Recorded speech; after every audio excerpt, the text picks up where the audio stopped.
thank you for being with us. We appreciate your joining us. My name is Lowell Kruse. I'm the co-founder with Rick Norling, a longtime friend and colleague, and now chair of Communities of Excellence 2026.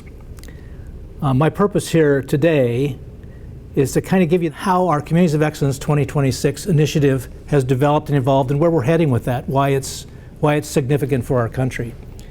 We knew this intuitively, that educational attainment, economic vitality, health status, and safety were all interwoven in a community, and we all have to work together. There has to be a commitment among leaders across sectors and generations.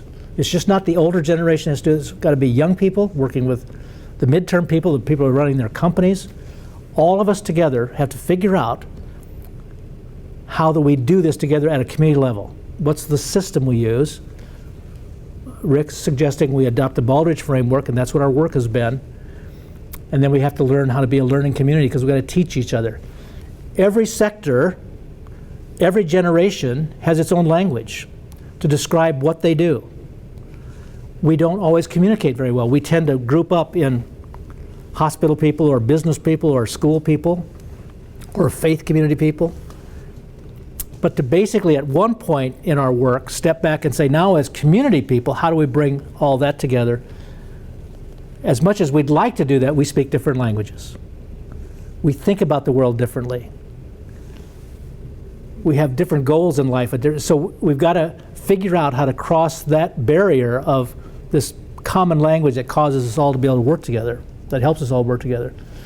So the hypothesis was very simple. That a framework proven to drive performance excellence in organizations could be adopted for use by communities. And that has become our focus from the beginning. So we took the Baldrige criteria, adopted it for communities.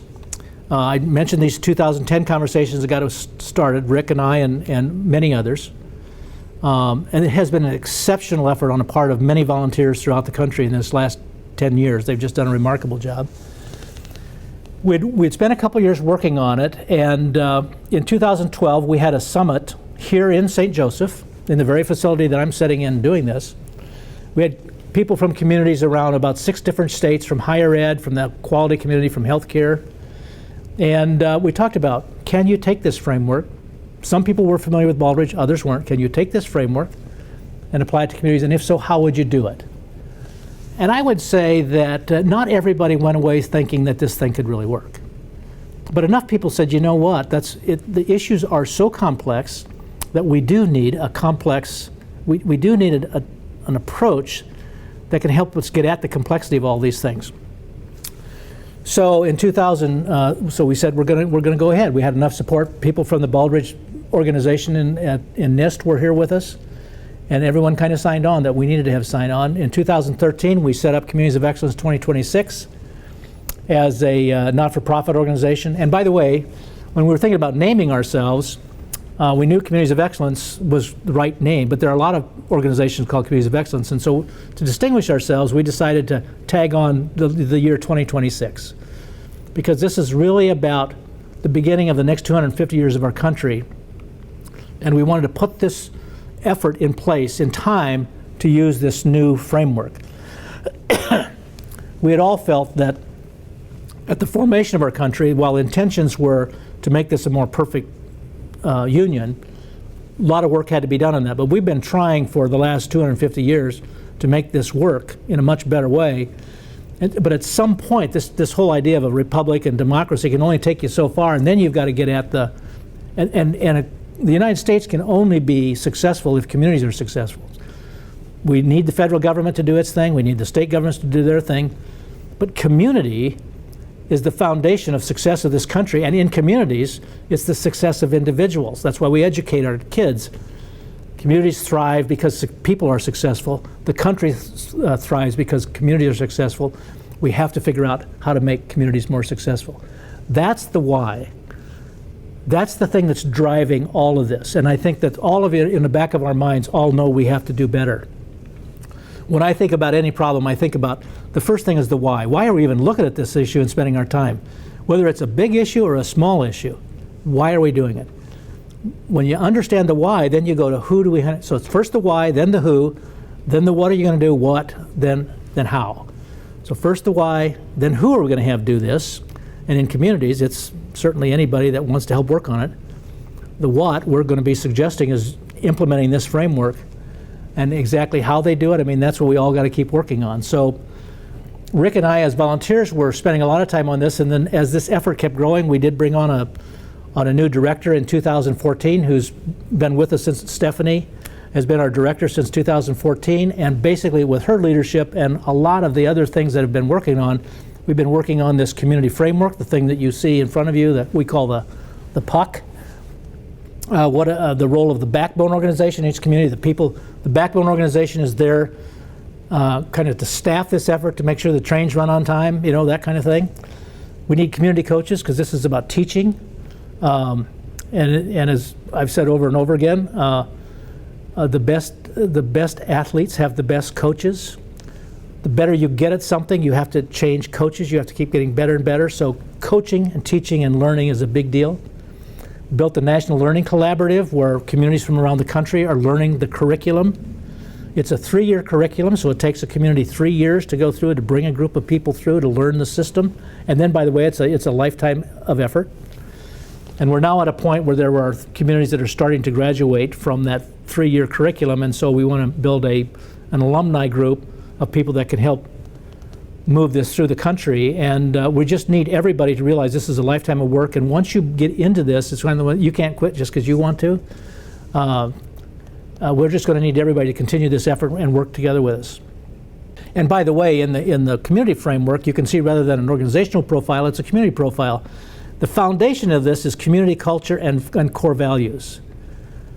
Culture is essential to do the work that we're doing, creating a culture of people wanting to work together.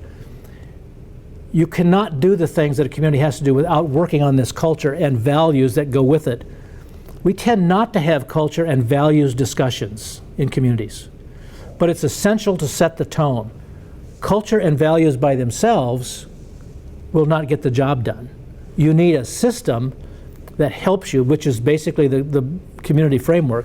You need a management and leadership system, a governance system that helps you get the work done and get to the results you need. So the Baldrige criteria adapted for communities, it's basically on the leadership triad on the left side. It's basically things about community leadership, strategy, community strategy, residents and others participant. On the other side is kind of the operations side. How do you get things done? The key thing is results. Building a database, a capacity to understand and have it be fact-based. But you need measurement, analysis, knowledge management, all of that. That framework, as you come to learn it, and this is why it's important for a group of people from the community to learn this together, you have to stick with this over the long term. You have to figure out a way, we all do in communities, how we can build that leadership capacity to sustain this effort long term. But whenever you start, you will begin to see modest improvements. At first, they're kind of process improvements. In other words, we're getting along better, we're talking together better, we're sharing data together better.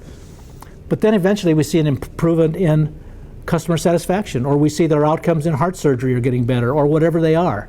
Why is that? It's because we learn together this culture of quality. We learn together how to use the system and work with one another. We learn that every system is designed to get the results that you get, perfectly designed. So if you're going to improve performance, improve the system. That's what you learn from, and we're going to do that and doing that in communities. The other thing that became obvious to me over time when you think about this whole notion of community leadership, who is it? Well, communities are run by the people who show up. I mean, there's no other way to describe it. Now, how you show up is going to be different. Some people show up and then run for city council or the school board. Others run the PTA, or someone goes to the United Way and serves as chairman of a committee. But somehow people show up. So just assume that your leaders are the people that show up, however they got there. And one thing they have in common that I've observed is they're there because they want to be there. Now, every once in a while, you'll have a reluctant leader. They get snagged into a job they really don't want to do. But for the most part, 99% of the time, people show up, they want to help, they want to do well. The other thing they have in common is that they all speak different languages. They all understand how to do this leadership thing in different ways. And we somehow make the assumption when it comes to building a community, a successful community, that we can do that without paying attention to how do we develop a common language, using a common system. We want you to do well in the United Way. We want you to do well running your city government. All of those things, and that requires a certain education background, of years of experience, what have you.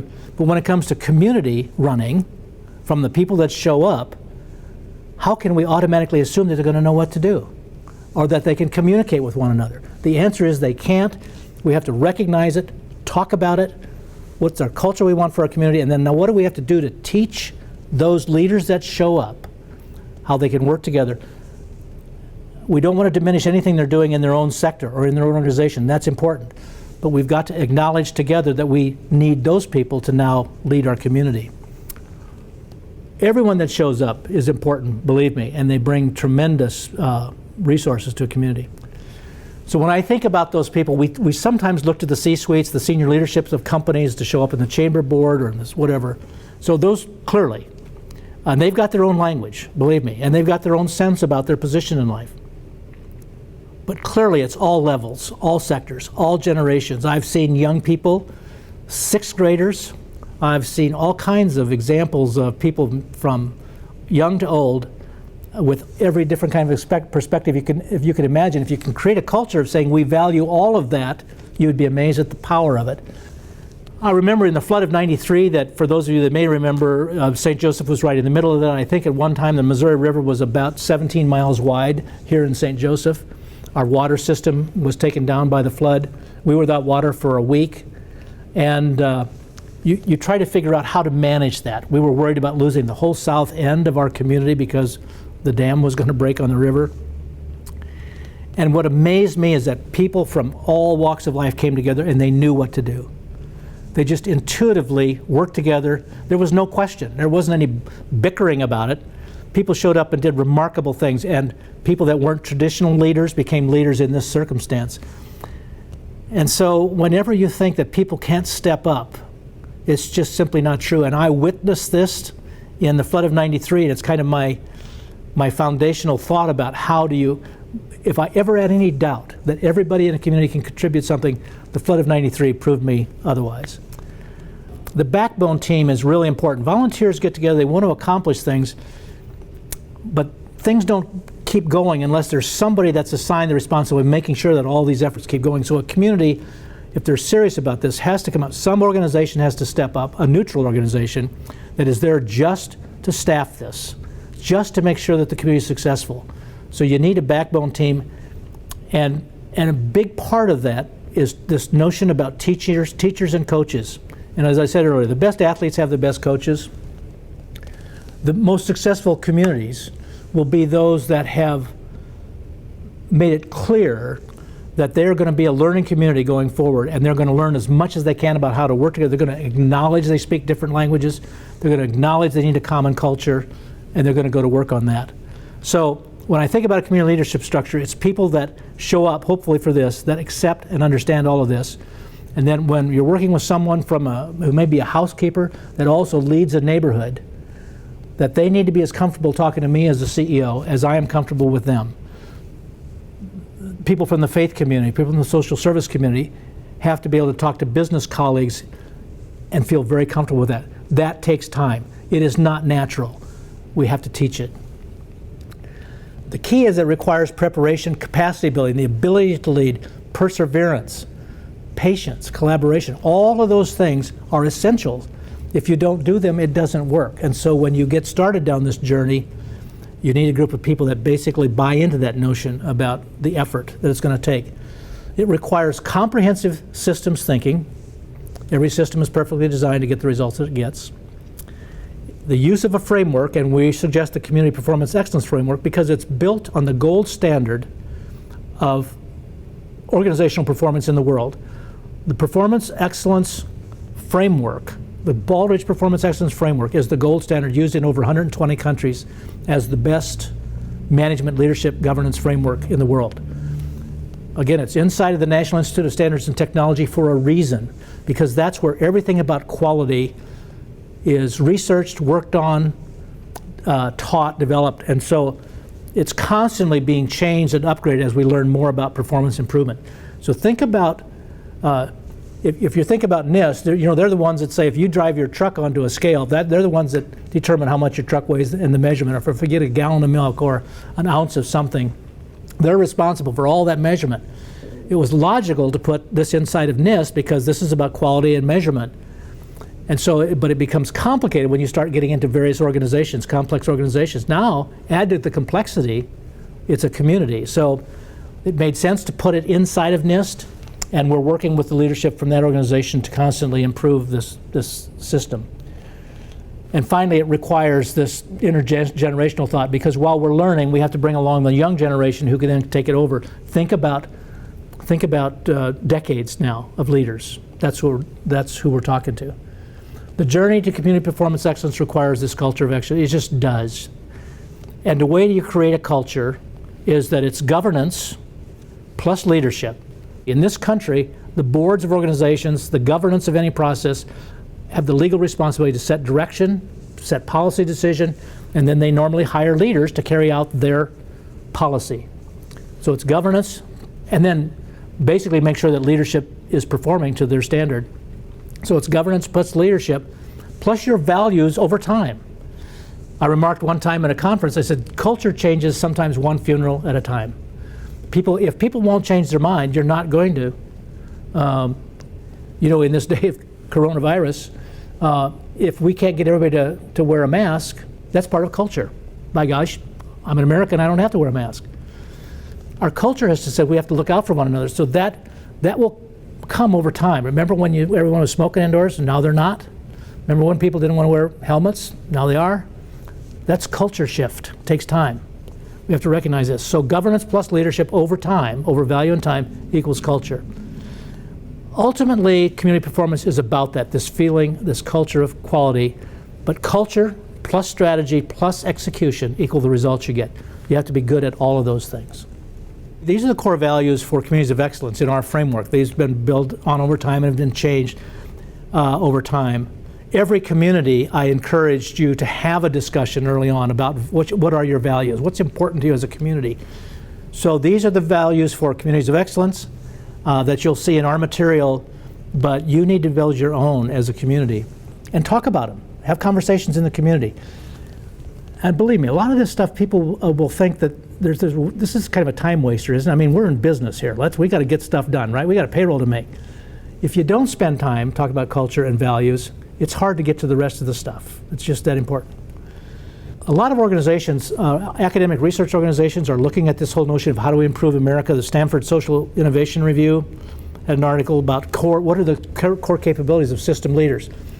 Remember, leaders are the people that show up. They're not always systems leaders, and so you have to teach this.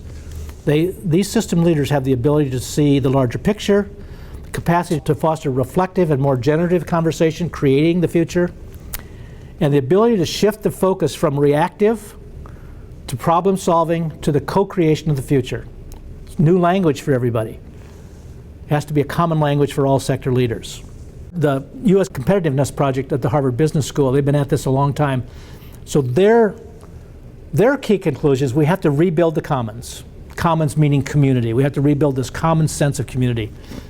They're saying it's intensely local. You can't do this at the state level or at the national. It has to be intensively local at whatever you decide is your community or your region, wherever you're serving. It's cross-sector collaboration.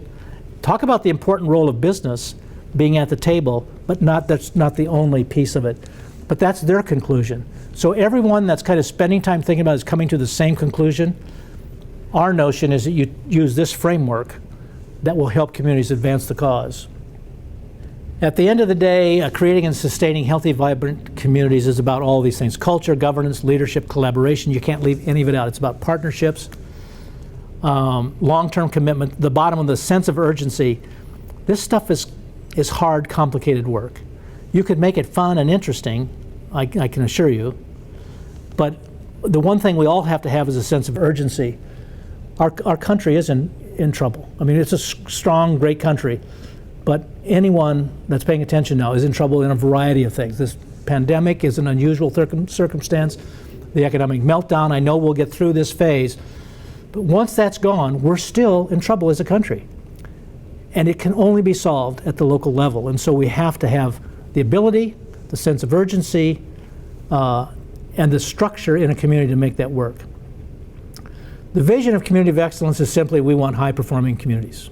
That's all we're after. And our mission, our specific mission, our narrow mission, is to help improve the quality of life of communities of residents and assist communities in implementing the Communities of Excellence framework. So that's why we exist. We're here to teach and to help and support you in that. The community's got to do the work of all the other things we've been talking about, but our mission is to help you do that. Our envisioned future, as I said in the beginning when we named our organization the Communities of Excellence 2026, is that we want to, by the beginning of the next 250 years of our country, set in motion across this country this growing archipelago of communities that are using this framework to achieve and sustain community performance excellence. And my guess isn't that I'm not thinking about getting back to the normal. This is the new normal of what it takes to be an outstanding country. If we can do all of those things, we'll again lead the world in health status, educational attainment, and all these other key measures. So that's where we're heading with this, and it's a journey that I hope all of you want to be a part of. The communities in our National Learning Collaborative that have helped us pilot this, these are the 18 communities around the United States that have been involved in this curriculum. Some are just finishing their third years, others are just starting their first year. But all of them, different sizes, from San Diego County with 3.2 million people to smaller communities with 7,500 people. As we said in the beginning, this framework works for all sizes, all shapes. It's adoptable to anybody. But for us, these are the people that showed up. They're the ones that said, we know we need to do something different, and they're helping us develop this common language, helping us figure out how the best way to teach it and implement it in communities. It's a 3-year curriculum, primarily because you can't do this over a weekend and then go back. It takes time, and we want people to learn together over time to build that notion of relationship and collaboration. And ultimately, if there's a call to action for this, is Ibu Patel, the founder of the Interfaith Youth Corps, I thought had a great statement about this, about America. And this is what he's really trying to teach young people, is that America is this unfinished masterpiece. I mean, it's got the potential of being exceptional, and we've done a lot, but we've got a long way to go. And America, like no other nation, allows you to participate in this progress, carve out a place in its promise, play a role in its possibilities. It's both a privilege and a necessity for our nation. That's what advanced citizenship is about, and that's what he's saying, is that we all have to step up and do this. So I want to encourage you and your communities to take a look at this, and if you have an inclination that you want to do this, if you have this big idea, then we're here to help you do that, and we hope that you contact us at Communities of Excellence 2026. Thank you for your time. Appreciate it.